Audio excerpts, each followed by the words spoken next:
Hello नमस्कार, मी नायकांची सोनाली आणि नवीन अशा छानशा ब्लॉगमध्ये तुमचं सगळ्यांचं मनापासून स्वागत करते. चला, आजचा दिवसही तुम्हाला खूप छान आनंदात आणि मजेत जाऊ दे हीच ईश्वरचरणी प्रार्थना आहे. तर ॲक्च्युली सगळं सकाळचं आवरलेलं आहे. श्रीजासुद्धा स्कूलला गेलेली आहे. तर मग म्हटलं की थोडासा वेळ माझ्याकडे होता. व्हिडिओचं एडिटिंग थोडंसं मी कामसुद्धा केलेलं आहे. आता भरपूर कामं वगैरे ही सगळं पेंडिंग आहेत. बट आपल्याला किचनसुद्धा स्वच्छ करायचं आहे, कारण खूप दिवसाचं पेंडिंग असं आपलं किचन टूर राहिलेलं आहे आणि तो मला कंप्लीट एनी हाऊ करायचा आहे. सो म्हणून विचार केला की चला आपण पटकन आता क्लिनिंग करू. आता ट्रिपला जाऊन आलो आहे आपण, तर त्याचा पसाराही थोडासा धुरा वगैरेही खूप पडलेलं होतं. मग म्हटलं की पहिल्यांदा आपण क्लिनिंग प्रोसेसपासून स्टार्ट करू आणि मग नंतर आपल्याला किचन टूर हे आपल्याला द्यायचंच आहे. आता मी माझं किचन कसं सजवते ते तुम्ही नक्की कंटिन्युअस आपल्या पुढच्या ब्लॉगमध्ये सुद्धा बघा.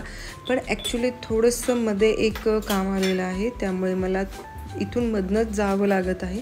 सो म्हटलं की चला हा छोटासा आपल्याला कपाट वगैरे जो आहे तो फक्त आपण आवरू आणि निघू आणि बाकीचं नंतर आल्यावरती करू.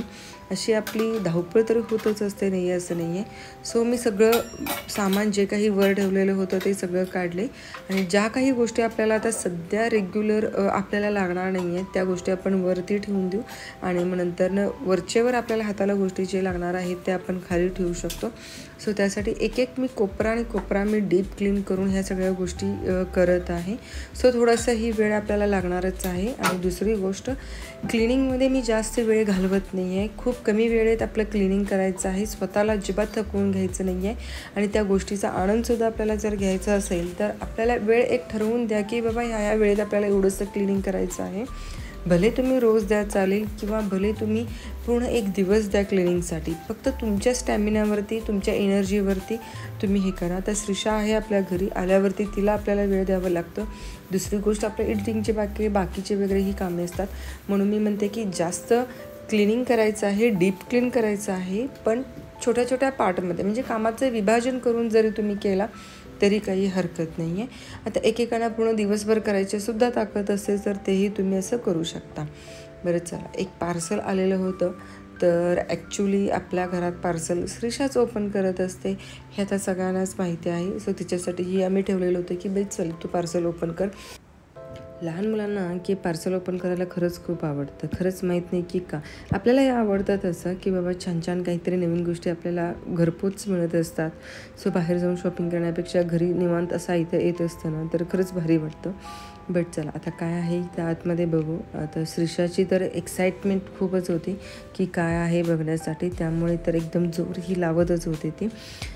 तर ॲक्च्युली काहीतरी गोष्टी आपल्याला छान असं सजवायचं असेल, नटवायचं असेल तर आपण काय करतो की फ्लॉवर्स म्हणा किंवा याच्याशिवाय काहीतरी त्यामध्ये एक मस्त असं सुखद असं डोळ्याला असं ते छान दिसत नाहीत. आता घरामध्ये ग्रीनरी थोडीशी असेल, कितीही तुम्ही छान फर्निचर करा पण थोडंसं एक झाड असेल किंवा ग्रीनरी आर्टिफिशियली असू देत, नो डाऊट, बट खरंच खूप छान दिसून येतं. किंवा एक पोस्टर म्हणा, पेंटिंग म्हणा, तर अशाच पद्धतीचं छोट्या मोठ्या गोष्टी काहीतरी करायचं प्लॅन आहेत. सो तुम्हाला हळूहळू आपल्या व्हिडिओमध्ये ते दिसून येईलच नाही असं नाही. त्यामुळे ते ऑर्डर केलेले होते, मिळालेही. आणि ॲक्च्युली त्या गोष्टी मला 3 कामी येणार होत्या. एकतर केक डेकोरेटिव्हसुद्धा मी करू शकत होते. सेकंड थिंग, आपण फ्लॉवर्सचे हेअरस्टाईलसुद्धा करू शकतो ना, तर त्यामध्ये सुद्धा आपल्याला यूज होणार होतं. आणि ॲज अ तुम्ही डेकोरेटिव्ह एका फ्लॉवर पॉटमध्ये जरी ठेवला तरीही ते यूज होणार होतं. कधीही तुम्हाला अशी एक संधी मिळाली ना की आपल्या ह्या धावपळीच्या जगात आत्ताच किंवा आपल्या जीवनात आपला थोडासा वेळ काढून आपण आपल्या मैत्रिणींसोबत गप्पा मारण्याची संधी आपल्याला खरंच खूप कमी मिळते. आणि अशी जेव्हा तुम्हाला संधी मिळते ना तेव्हा खरंच मिस करू नका. तर ह्याचे खरंच खूप फायदेसुद्धा आहेत. चहा तर आपला अतिशय सुंदर म्हणा किंवा टी लवरसुद्धा तुम्ही मला म्हणू शकता. चहासाठी मी कधीच कुणाला नाही वगैरे असं म्हणत नाही आहे. बट ॲक्च्युली त्याच्यासोबत ही आपली जी मैत्री असते म्हणा किंवा आपण एकत्र वगैरे जात असतो, आपले नॉलेजसुद्धा शेअर होत असतात, काही टेन्शनसुद्धा आपल्याला कमी होत असतं. पण हे जेव्हा आपल्याला मिळतं ना तेव्हा खरंच कधी नाही म्हणू नका तुम्ही. तेव्हा चहाच्या कपाशी आपली मैत्रीची जी उष्णता मिसळून गप्पांची मैफिल आपली रंगते ना, काय सांगू. 4 मैत्रिणी एकत्र आल्या की हसणे म्हणा, आठवणीचा खजिनाच आपल्याला उघडला जातो. आता हे आपला चहा एक पेय तर नाहीच आहे, त्याचा अनुभव तर खरंच खूपच वेगळा आहे. चहा पिताना आपल्याला जुन्या आठवणींना उजाळासुद्धा मिळतो. हसणे म्हणा, खेळणे, आपलं अगदी आनंदी वातावरणसुद्धा आपलं हे होतच असतं. टेन्शनसुद्धा आपलं कमी होत असतं. कामाचा ताण असू शकतो आपल्याला, इतर गोष्टीमुळे आलेला जेव्हा थकवासुद्धा असतो किंवा हे आपण जेव्हा चहा पित असतो, गप्पा गोष्टी होत असतात ना, तेव्हा ते एक एक घोटातून आपलं ते सगळं आपण हरवून जातो आणि आपल्याला एक मनाला शांतीसुद्धा आपली मिळत असते. त्यामुळे कधीही 4 मैत्रिणी आणि चहा, काय लेबल म्हणण्यापेक्षा मला खरंच सांगायचं आहे. आणि प्लस त्यात बाहेर पावसाचं वातावरण, पाऊस कधीच मिस नका करूया. थोडासा स्वतःसाठी वेळ काढा आणि अशी जेव्हा संधी येते ना, तेव्हा नक्कीच तुम्ही बाहेर जावा, एवढंच मला म्हणायचं आहे. चहा पिलो आम्ही मस्त असं, बनपाव, चहा, मस्का पाव, ह्या सगळ्या गोष्टी आम्ही केल्या. कधी कधी ना की तुम्हाला खरंच सांगते, एक नवीन सुरुवातसुद्धा इथं होत असते.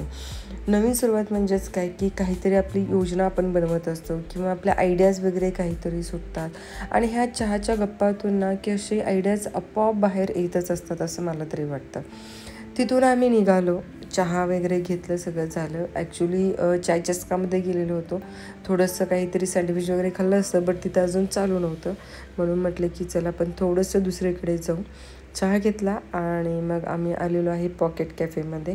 म्हटलं चला किरकोळ एक 4-5 गोष्टी आपण खाऊ, सँडविच खाऊ, बर्गर खाऊ आणि निघू. कारण मग परत आता घरी गेले की परत आपल्याला जेवण वगैरे मग करायचं.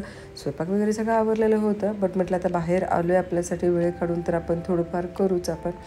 सो त्यासाठी पहिल्यांदा मागवलेला होता पास्ता. तो ॲक्च्युली मील डीलच होता. सो त्यामुळे कॉफीही त्यामध्ये आलेली होती आणि गार्लिक ब्रेडसुद्धा होता त्याच्याबरोबर. सो ते सुद्धा आम्ही एन्जॉय केलं आणि काही गोष्टीसुद्धा शेअर झाल्या, काही गोष्टी नॉलेज शेअर झालं, काही गोष्टी आपल्याला कळाल्या आणि एकत्र खाणं पिणं ह्या सगळ्या गोष्टीही थोड्याशा झाल्या.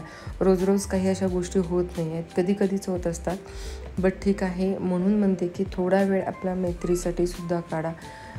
जावा थोडा वेळ, मूड फ्रेश होतो, माइंड फ्रेश होतो. रोजचं रोज आपल्या घरातलं तर आहेच, ते काही विसरलेलं सुद्धा नाही किंवा चुकलेलं सुद्धा नाही आहे. सो कधी कधी अशी वेळ आली ना तर मी कधीच मिस करत नाही आहे. चला आता थांबू इथेच, पाऊस चालू आहे, हे आपल्या बिल्डिंगचं समोर एवढं पाणीसुद्धा आहे आणि भेटूच आपण नेक्स्ट ब्लॉगमध्ये. तोपर्यंत बाय बाय, टेक केअर आणि काळजी घ्या.